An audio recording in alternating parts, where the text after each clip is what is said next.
Students, welcome to emergent public school classes. आज हम class 12 में अपनी सेकेंड वीक टूरिज्म की यूनिट 2 पढ़ेंगे, जिसका नाम है ऑपरेशन ऑफ ट्रैवल एजेंसी।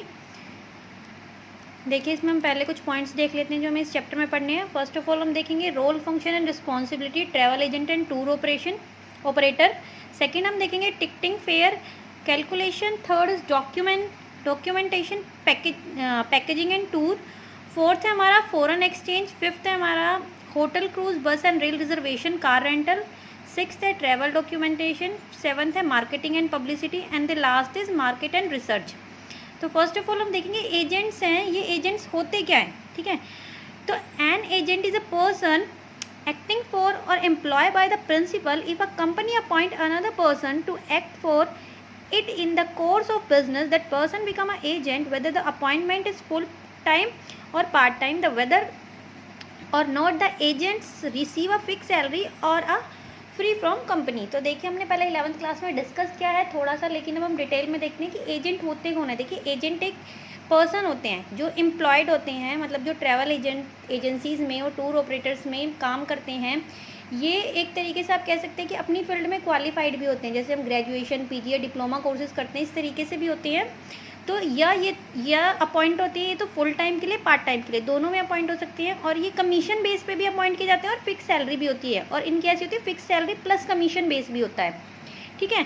तो एजेंट्स हम इन्हें बोलते हैं। फिर है ऑपरेशन ऑफ ट्रैवल एजेंसी। तो फर्स्ट हमारा ट्रैवल एजेंसी देखिए करती क्या, इनके फंक्शंस होते हैं। Act as a agent selling the travel product and services. हमने प्रीवियस चैप्टर में पढ़ा है कि ये कौन से प्रोडक्ट्स को सेल करेगी। मतलब जैसे ये पैकेजेस बनाए जाते हैं टूर्स के लिए, ये और the package, holidays or a tickets is not a purchase from the supplier unless the customer request the purchases the holiday or ticket supplier to them at a discount.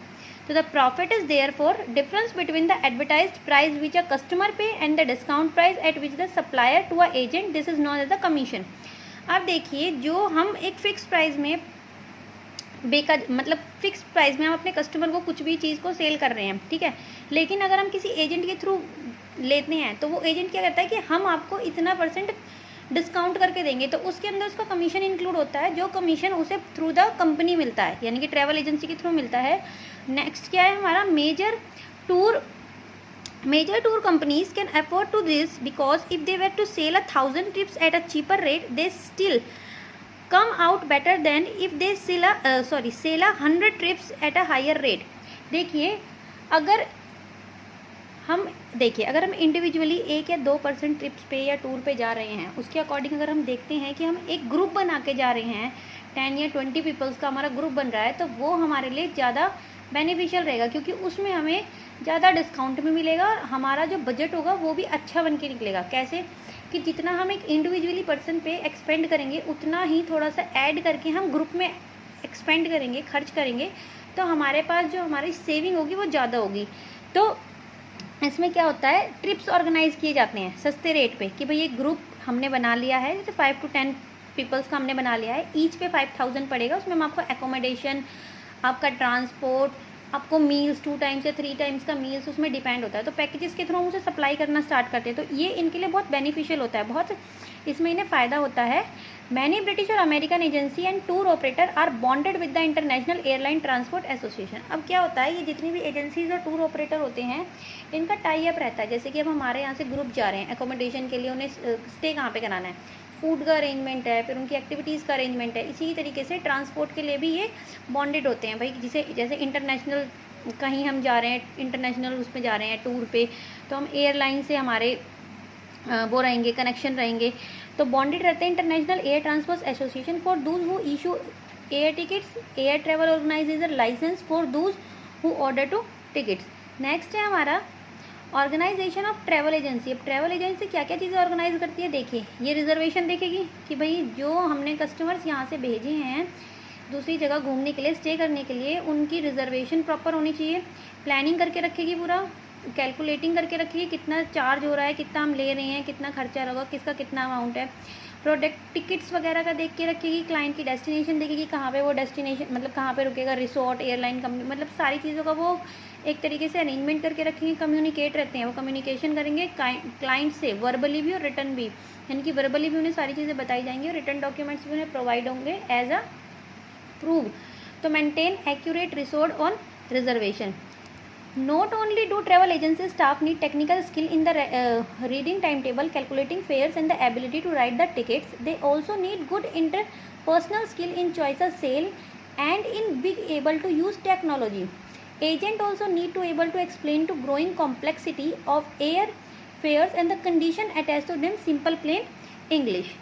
Next topic है हमारा commission. भाई commission क्या होता है? देखिए अभी जैसे हमने ऊपर देखा था, अभी हमने अपने एक टॉपिक में पढ़ा था कि बहुत से ट्रैवल एजेंट्स जो होते हैं, जो एजेंट्स होते हैं, उन्हें कंपनी के थ्रू कमीशन मिलता है टिकट्स को या उनके पैकेजेस को सेल करने का. उनका फिक्स रहता है कमीशन कि हम एक उस पर आपको 10% देंगे, 20% देंगे. तो उसी तरीके से आगे आगे क्या हुआ, जैसे जैसे डेवलपमेंट होनी स्टार्ट हो गई, अब इंटरनेट मतलब पहले नहीं था, इंटरनेट का यूज़ होना स्टार्ट हो गया था. ठीक है, तो अब क्या था, हमें एजेंट की नीड नहीं है. अब हमें एजेंट की नीड नहीं है तो उसे कमीशन देना भी ज़रूरी नहीं समझेंगे. हम इंटरनेट के थ्रू खुद अपनी बुकिंग कर सकते हैं या डायरेक्ट कंपनी हमसे इंटरेक्ट कर सकती है. डायरेक्ट कंपनी के पैकेजेस हम देख सकते हैं, क्या किस चीज़ ने किसने किस अमाउंट में क्या क्या पैकेजेस लॉन्च किए हुए हैं. तो several areas of a travel agency focus pay commission to agency which become its principal income. There are mainly car rental, cruise lines, hotel, railway, sightseeing, tour operation. A fixed percentage of main element of the price to be agent as a commission. अब इन सब चीज़ों में तो इन्हें commission मिलेगा. ठीक है, किन किन चीज़ों में कमीशन मिलेगा भाई? होटल बुक्स हो गए, हमने ट्रांसपोर्ट का देखा, या कहीं बाहर घूमने के लिए जाना है, जो हमारे कस्टमर्स वगैरह गए हुए हैं तो यहाँ पे लेके जाएंगे तो उसी के अकॉर्डिंग उन्हें कमीशन मिलेगा. लेकिन थोड़े टाइम के बाद क्या होता है, कमीशंस का इतना वो नहीं होता, मतलब बेनिफिट नहीं होता. क्यों नहीं होता बेनिफिट? क्योंकि हम एजेंट्स को कमीशन देना बंद कर दिया आगे चल के ट्रैवल एजेंसी और टूर ऑपरेटर ने. और ये किस वजह से हुआ? ये हुआ था इंटरनेट की वजह से, कि इंटरनेट अब इंट्रोड्यूस हो चुका था, तो इंटरनेट के थ्रू बहुत सारी चीज़ें बहुत ईजिली होनी स्टार्ट हो गई थी. अब देखिए कितने टाइप्स की एजेंसीज होती हैं. टाइप्स ऑफ एजेंसी ये मेनली 3 टाइप्स की होती हैं: मल्टीपल, मिनीपल और इंडिपेंडेंट एजेंसी. देखिए in the United State there are 4 types of agency. United State में 4 टाइप्स की एजेंसीज हैं: mega, regional, consortium and the independent agency. American Express और American Automobile Association are example of mega travel agency. तो ये दोनों जो agency हैं ये एक एग्जाम्पल हैं अमेरिका के एजेंसीज का, जो कि मेगा ट्रैवल एजेंसीज में आता है. तो ये हमारा चैप्टर था. Thank you.